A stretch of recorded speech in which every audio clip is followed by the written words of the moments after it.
Em relação à obesidade, que é uma doença, né?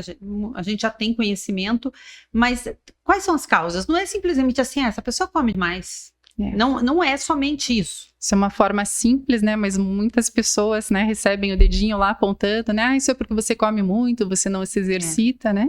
Mas isso depende muito de como cada organismo trabalha com as energias que recebe, como ele acumula essa energia, como ele gasta essa energia, e tem vários fatores influenciando essa questão. Então, uma das questões é a genética, outra é o meio ambiente, né? Outras são os hábitos alimentares, o sedentarismo, o estresse, né, urbano, né? Então, toda essa dificuldade mesmo de movimento ao longo do dia, né? As pessoas estão cada vez mais paradas. A questão do sono, que é muito importante, tem alterações hormonais que podem levar ao ganho de peso, né, que você tem que diagnosticar e tratar. O ganho de peso também leva a alterações hormonais, né, então isso é bastante complexo, essa relação. Muitas vezes você perdendo peso, nem muitos homens apresentam testosterona baixa quando ganham de peso. E acabam recebendo prescrições do hormônio, né? Quando, na verdade, deveriam ser orientados a perder peso, que só a perda de peso já leva ao aumento dos níveis naturalmente. Olha só. Então, tudo isso tem que ser analisado com muito cuidado. Em relação à alimentação, quando você vai tratar essa pessoa com obesidade, né? O que é importante deixar claro?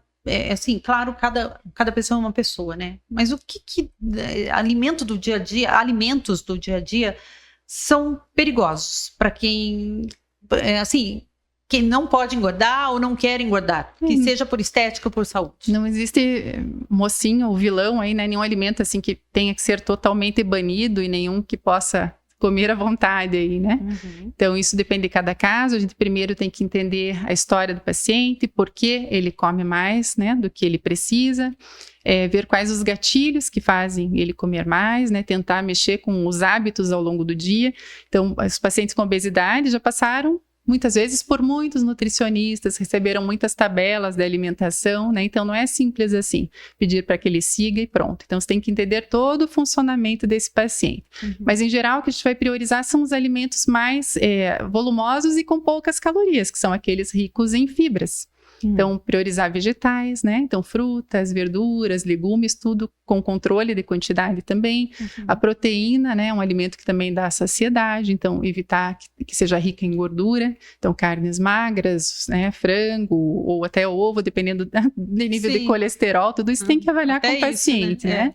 Então, você tem que equilibrar a qualidade do alimento, a quantidade do alimento e o padrão alimentar do indivíduo, né? Tentar identificar aqueles gatilhos, tentar fazer substituições, para que mesmo quem vai fazer tratamento com medicação possa mudar seus hábitos ao longo do tempo e ter uma perda de peso efetiva, porque é muito ruim o efeito sanfona também, né? Esse efeito sanfona chega a ser perigoso, né? Porque a pessoa emagrece, às vezes com a ajuda do medicamento, né?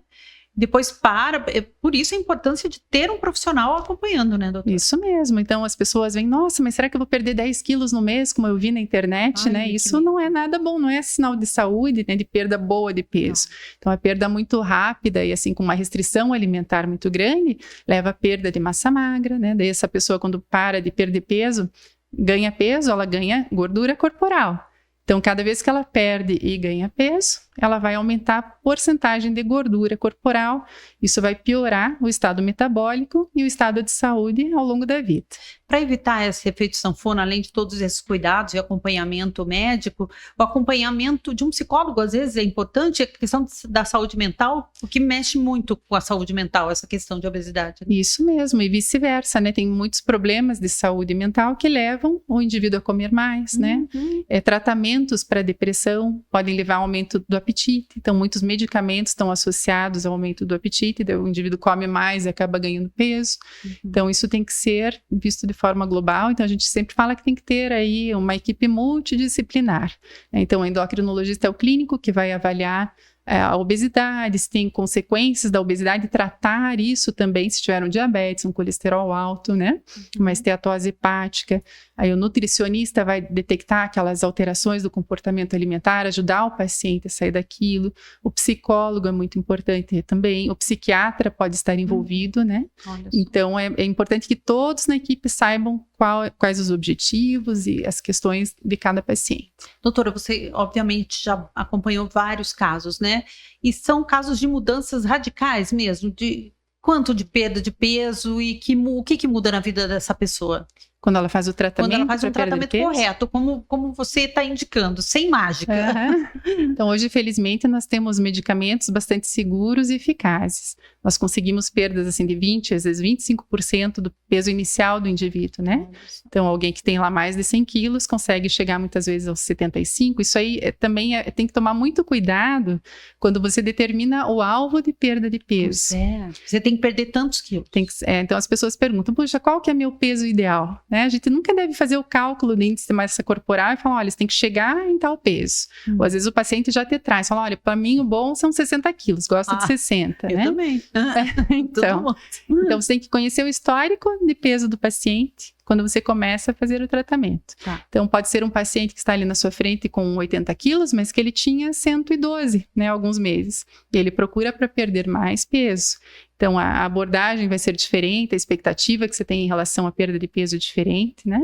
E então, isso tudo tem que ser avaliado com muito cuidado. Mas os resultados surpreendem. São excelentes. Seguidos, então, o paciente que se envolve no tratamento, né? Então, as questões que estão associadas com melhor resposta são o acompanhamento médico regular, né? Então, o paciente que sempre vai fazer o acompanhamento, ele costuma perder mais peso e manter isso a longo prazo.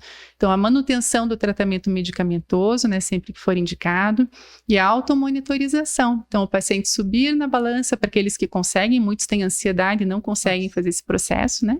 Mas subir na balança uma vez por semana, principalmente quando vai tirar a medicação, se for o caso, ou reduzir a dose de medicação, tem que estar muito de olho, porque se houver ganho de peso, de alguns quilos, a gente determina com o paciente qual é o sinal de alerta e quando ele deve retornar para o tratamento, se for o caso, né?